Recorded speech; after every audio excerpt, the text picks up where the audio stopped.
The latest game that I played is Wonderful Every Day. I would describe this game as an heroic game. This game is a long length. It's approximately 45 to 50 hours to get through it.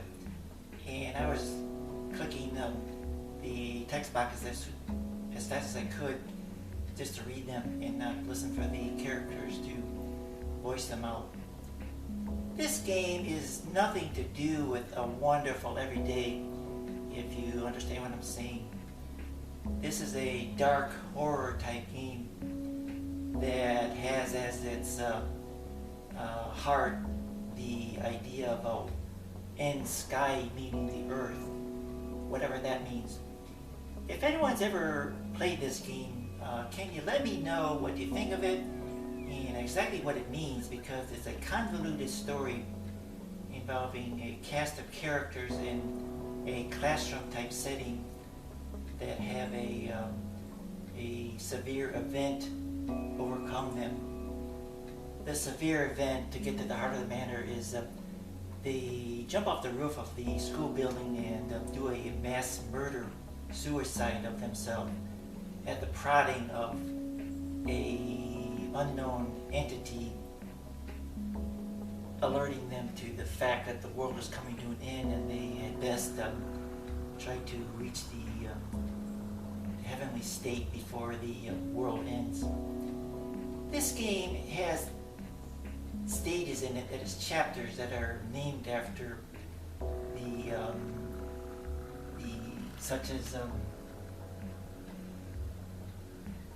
My Own Invention, Down the Rabbit Hole, Jabberwocky, Which Dreamed It.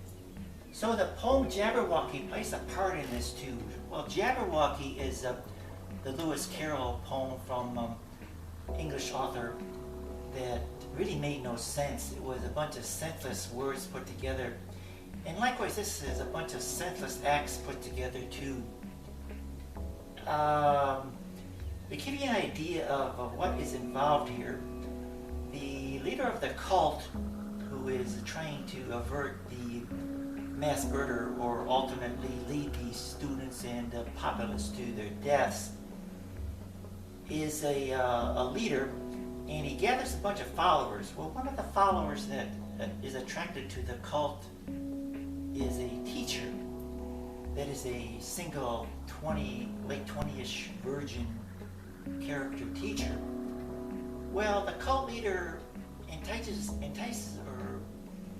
the teacher to join the cult via her banging her father and then having her take a picture of it to prove her loyalty to the cult.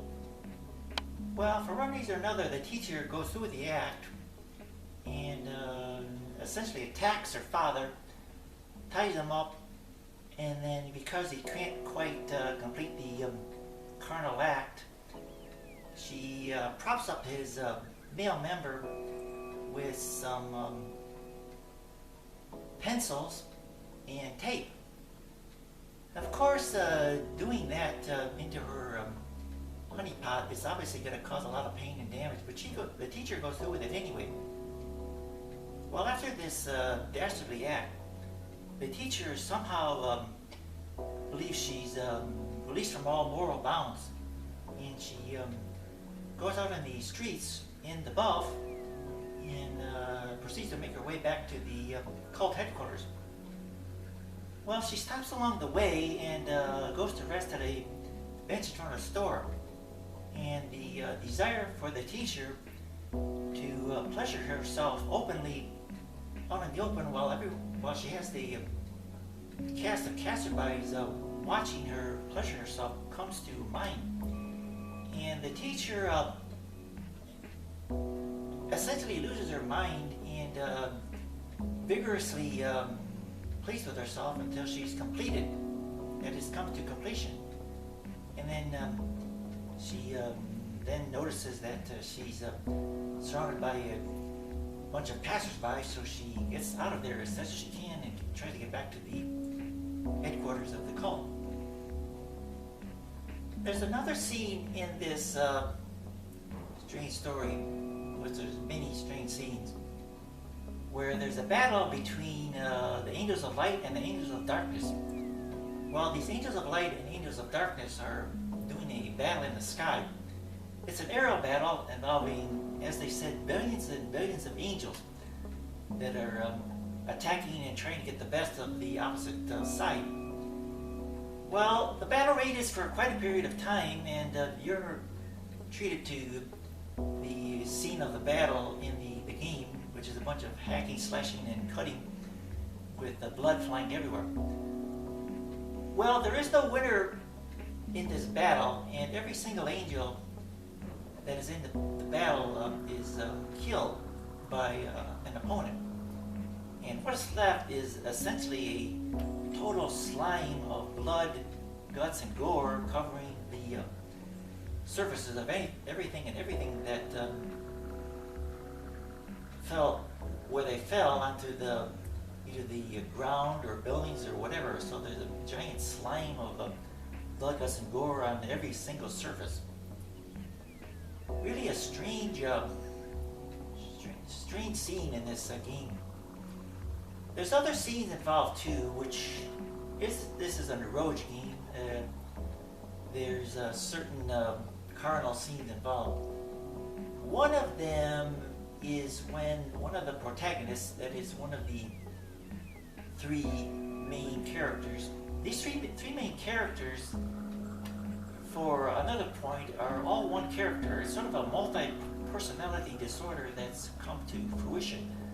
These three characters are different characters. They appear in different guise, but they all are one person who is merged or split in somehow.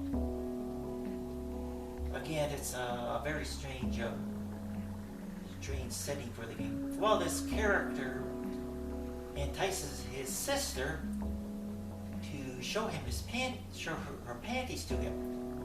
Well, the sister goes along with it and shows her panties to the main character. And to get it a little further, this main character later on has carnal relations with his sister. I don't know what that's all about, but this is the mind of the writer that came up with this game. There's other strange goings on too, just to let you know this is a very odd game.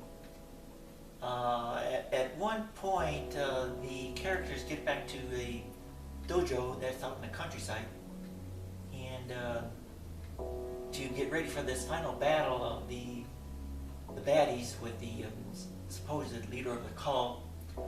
The leader of the cult has to learn some super martial arts.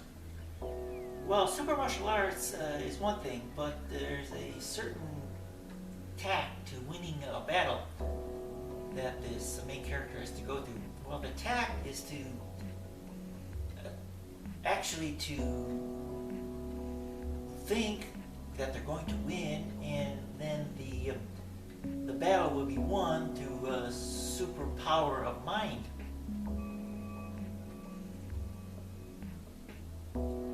There's other alter realities involved with this. It's a very strange story. If anyone has played this game, Wonderful Every Day, can you let me know what you think of it, and what do you think of what the story is trying to tell? It's certainly not a positive story. True, there are a number of erotic scenes in here, and you can guess what I mean by that.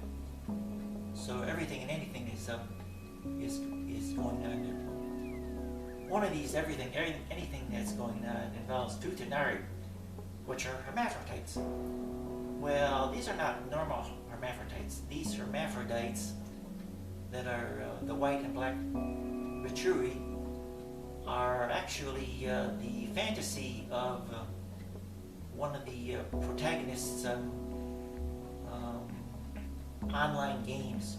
They're sort of the heroes of one of the online games that he plays, which has come to life. And it comes to be that they're hermaphrodites. Well, that doesn't stop the protagonist, Vituri, from having at it with both of these online characters in both guises, both the male and female. Very strange, as I said. So, if anyone has played this game, can you let me know what you think of it? Because after 45-50 hours, yes, it's quite a game because it is such a wide range. But what does it mean? Thank you very much for watching, and if you can, let me know what you think of the game.